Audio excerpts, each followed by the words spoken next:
On the one hand, Allah complains human beings didn't appreciate Allah. Not like He deserved to be appreciated. Now, actually I skipped an ayah in between, and I should come back to that, but now that we're in this ayah, I'll share with you. Allah Azza wa Jalla is telling the believers, you people, not only will you appreciate Allah, you will work for Him, you will struggle for Him like He deserves to be struggled for. And before I go back to the previous ayah, let me ask, all of us have to ask ourselves a very hard question. Who prays to Allah like He deserves to be prayed to? Who remembers Allah like He deserves to be remembered? Who thanks Allah like He deserves to be thanked? No matter how much we do in our life, we can't get even close to what Allah deserves. Not in gratitude, not in appreciation, not in worship, not in anything. And the hardest of those things is to struggle for the sake of Allah as He deserves to be struggled for. That sounds like an impossible course, like an impossible job description. How am I going to do that? And Allah put that impossible standard. He didn't just say, وَجَاهِدُوا فِي اللَّهِ. Jahidu fillah is hard enough. Struggle for the sake of Allah. Struggle with no goal before you accept Allah. He adds حَقَّ جِهَادِهِ, as is worthy of Him. As is worthy. Who's going to do it as is worthy of Him? That becomes like an impossible task. So we'll leave that riddle for a second and come back to the ayah before. Ya ayyuhalladhina amanu. You see the passage began, Ya ayyuhan nas. Remember that? All humanity. But Allah is saying all of humanity has disappointed me. So the responsibility falls on you. Let me teach you what you will do to appreciate Allah. Here's how you appreciate Allah. Ya ayyuhalladhina amanu. Irka'u wasjudu. Make ruku', make sajda. What are both of these things referring to? Salat. The first act Allah teaches first He complained about humanity. You're not doing your job in appreciating me. You believers, it's your turn.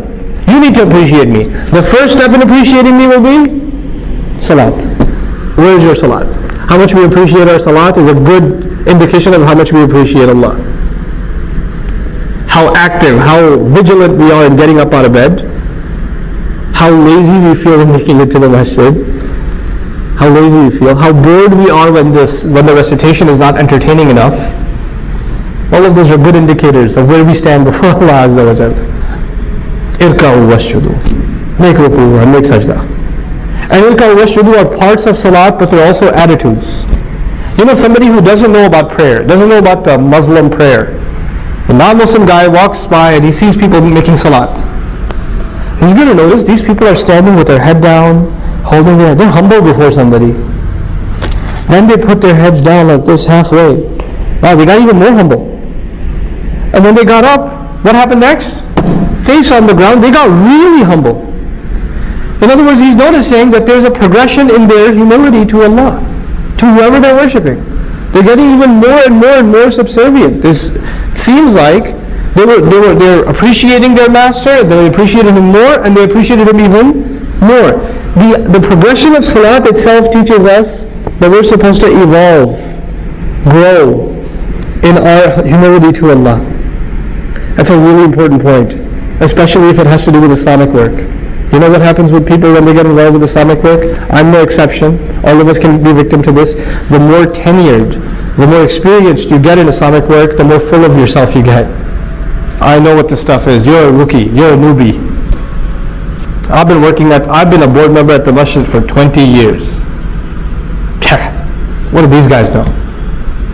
You know? I ran the MSA 2 semesters in a row.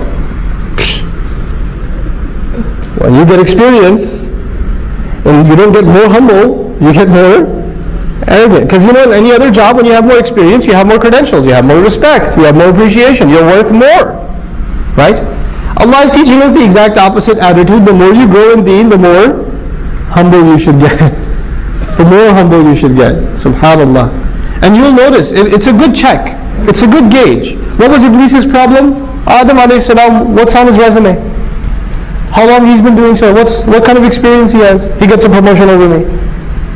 Now imagine you're a volunteer, you're helping out at the MSA at the college or at the Sunday school, you've been volunteering for 2-3 years, and they pick a new principal for the Sunday school. You even had your inauguration speech ready, and they pick this 18-year-old kid to be the principal of the Sunday school. The story of Iblis is going to repeat itself. Ana khayrun minhu? What do you mean him? I got the experience, man. I should have been the principal. That should have come to me. The story repeats itself. And that's just a story that happened a long time ago. You know? So this idea, as the more we serve, the more we're going to become humble. The extreme of humility was to do. Then from there, because these two things still in the end, in essence, refer to salat. They refer to salat. What about in between the salawat? وَاعْبُدُوا رَبَّكُمْ, and enslave yourselves and worship your master. In other words, now that ruku' and sajda is done, that's not the only ibadah. You understand ibadah is more than that. Ibadah is an attitude. I'm a slave. I'm here to serve. Ibadah is how I walk, how I talk, how I think about myself, how I think about others. Your entire attitude gets transformed because of prayer. Prayer is actually a very big part of a Muslim's personality, not just our behavior. Prayer, we think of it as a behavior. But prayer, actually, the daily salawat, they're supposed to have a really direct effect on how we think, our attitudes, our thought process, our mentality. Between Dhuhr and Asr, my thoughts are going to be impacted by the Dhuhr prayer. Between Asr and Maghrib, my thoughts, my priorities are going to be impacted by the Asr prayer. It's the way a Muslim carries himself as a abd.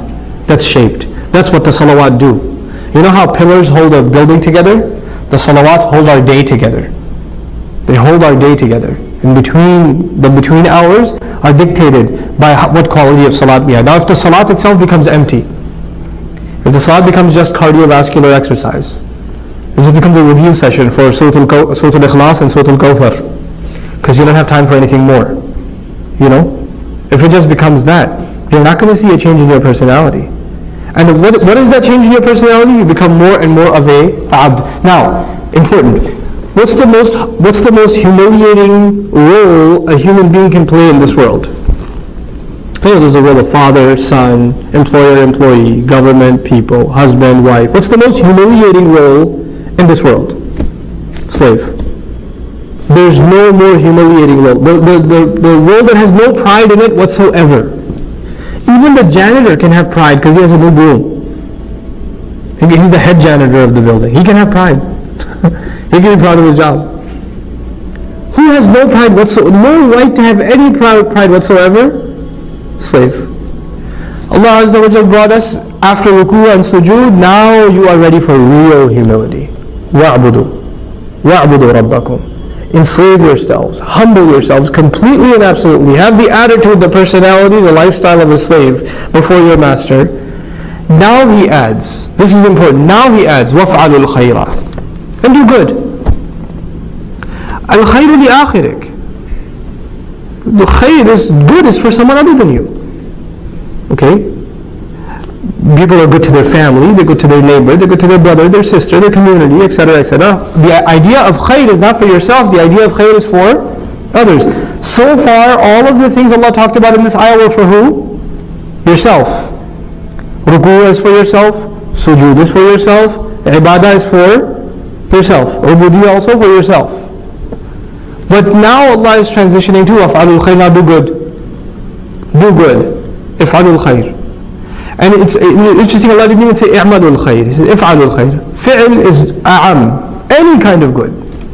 Amal is bigger, and amal also requires more thought. Take any opportunity. It becomes subconscious for you to do good deeds to others. But before Allah talks about doing good to others, He talks about setting the right attitude, humility. Know that you're my slave. You're not serving them. You're serving me, even when you're serving them. That's the key here. That's the key that saves an Islamic worker from destruction. We should never forget. I'm right now I drove over here, and I'm giving a dars to you. I drove from my home in Euless, and I'm giving a dars to you here in Richardson. Imagine nobody showed up. Imagine one person showed up. And the guy that was supposed to record didn't show up. Whatever. If I start getting mad, like these people, I ain't coming back to Richardson. I hate that place. These people just prayed and they left. Even though Sohail made the announcement. Oh, where's the guy with the camera? He didn't even call me. I'm really upset. Then I'm forgetting that I'm not doing this for you. Like I'm not doing you a favor by coming here. I'm sorry, I'm not. Because if I was, then I wouldn't get anything out of this. I wouldn't. وَافْعَلُوا الْخَيْرِ. Do good, but do it once you have the attitude that whatever you're doing is for me. Then what's in front of you doesn't matter. What's in front of you or not in front of you doesn't matter anymore. وَفَعَلُوا الْخَيْرِ. That attitude is really important. Why do people leave their work, Islamic work? Why do I don't get involved at the organization anymore? Why not? They don't appreciate me. I did so much and these people don't realize what I've done for them. I've been yelled at, I haven't been appreciated, people complain, all people do is complain. I can't take it anymore. Allah is not complaining. Why were you there? To listen to people's praises? And the fact that people complained, congratulations, you just fulfilled the sunnah. Because when the Prophet ﷺ was leading the ummah, munafiqun used to complain. So it wasn't just kuffar who were complaining, alleged Muslims were complaining against who? The Messenger of Allah sallallahu alaihi wasallam. So if people are complaining about you, or they're not appreciating what you're doing, or they said hurtful things, well, congratulations, you just got to fulfill another sunnah of the Prophet ﷺ. You got to fill in one more of those shoes that the Prophet walked in. ﷺ. That's all it boils down to.